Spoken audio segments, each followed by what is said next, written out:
Static friction is a little more complicated than kinetic friction, so let's go through this one a little more slowly. Let's say there's this guy here, he's pushing on a refrigerator, and let's say the refrigerator is not moving, okay? So in this case, the reason that the refrigerator is not moving is because there is a force of static friction and it's opposing the direction of the motion. If there were no static friction, he would push on this refrigerator and the refrigerator would accelerate to the right. So the force of static friction is going to be opposing it, that motion and pushing to the left. Okay, so this is what my free body diagram would look like for the refrigerator. There also would be the normal force pushing up and the force of gravity pulling down, but let's just forget those for a second while we focus on understanding static friction. So what you need to think about static friction is whatever force this guy pushes on the refrigerator with is exactly the force that static friction will push back with.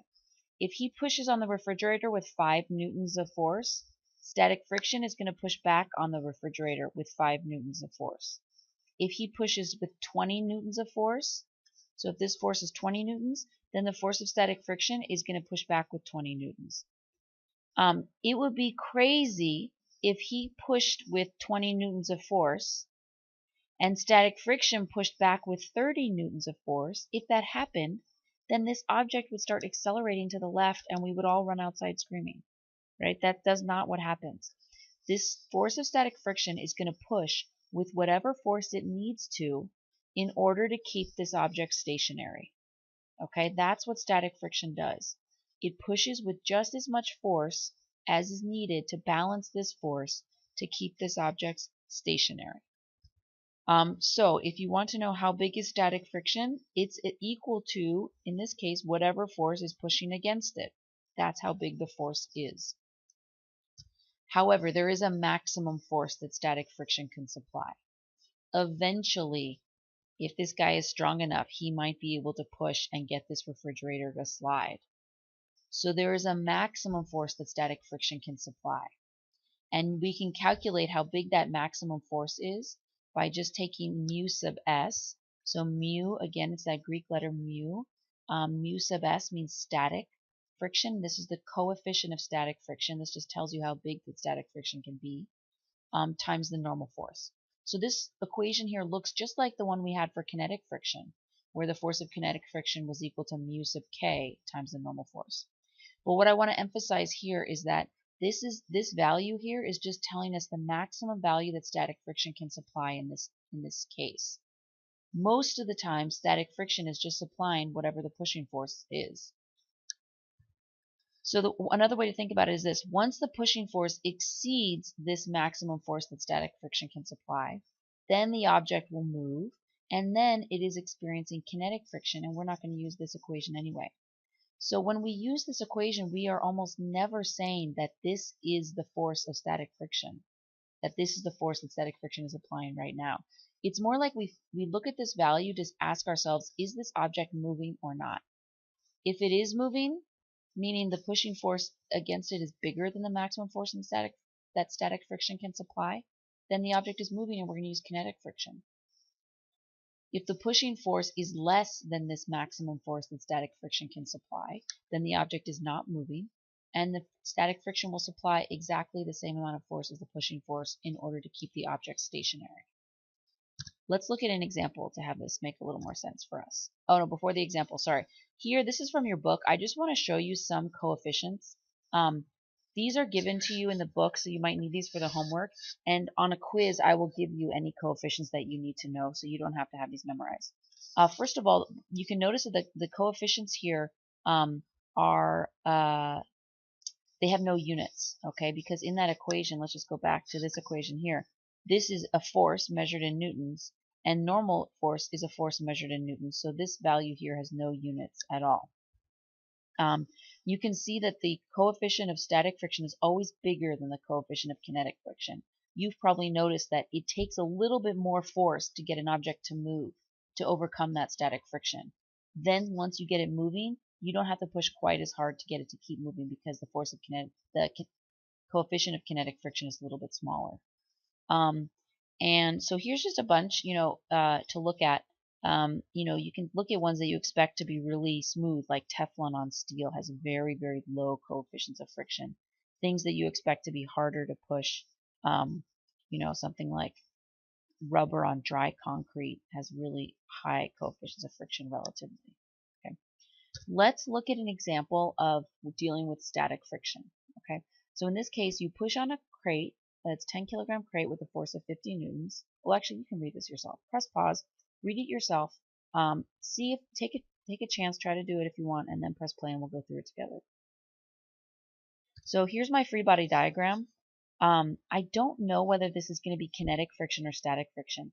I don't know yet because I don't know if this pushing force is enough to overcome the maximum force that static friction can supply. So that's going to be my first question. Is this kinetic friction or static friction? Is this force big enough to get the crate to move? That's going to be the first thing I look at. Whenever you're dealing with friction, you need to know what the normal force is. You might be able to look at this problem and say, I know that the normal force is equal to m times g. But let's say you're not sure. We can look in the y direction. The net force in the y direction would be n minus the force of gravity. There's no acceleration happening in the y direction, so here I've kind of skipped a step. The net force in the y direction is always equal to m times a in the y direction.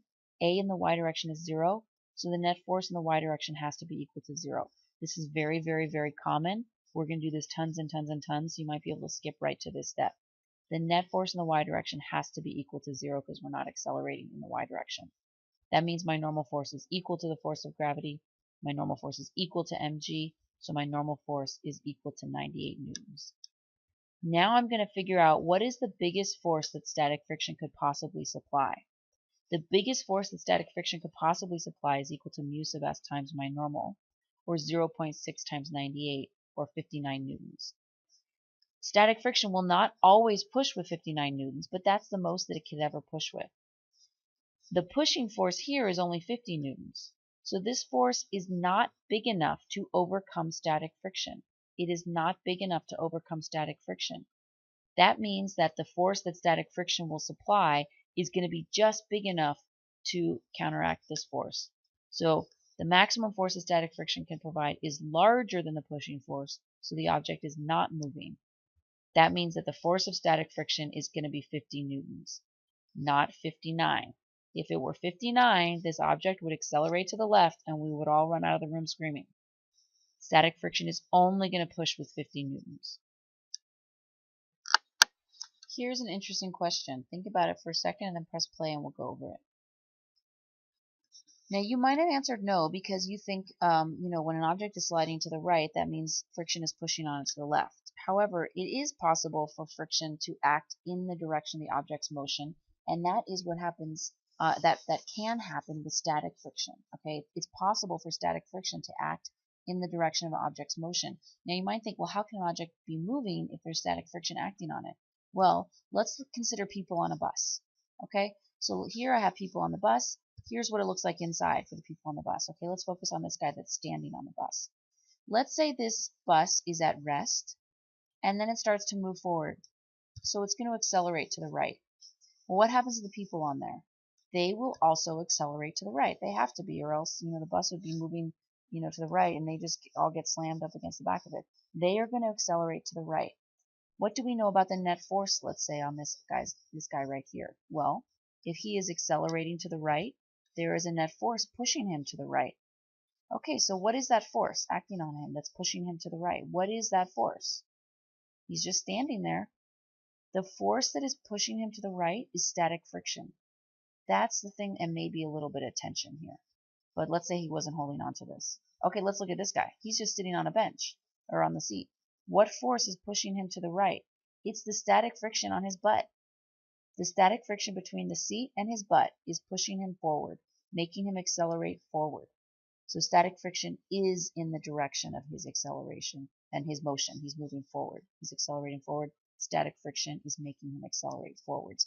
If there were no static friction here, then the bus accelerated forward. He would stay in place. The whole bus would move forward, and inside the bus, it would look like he was sliding over to the left.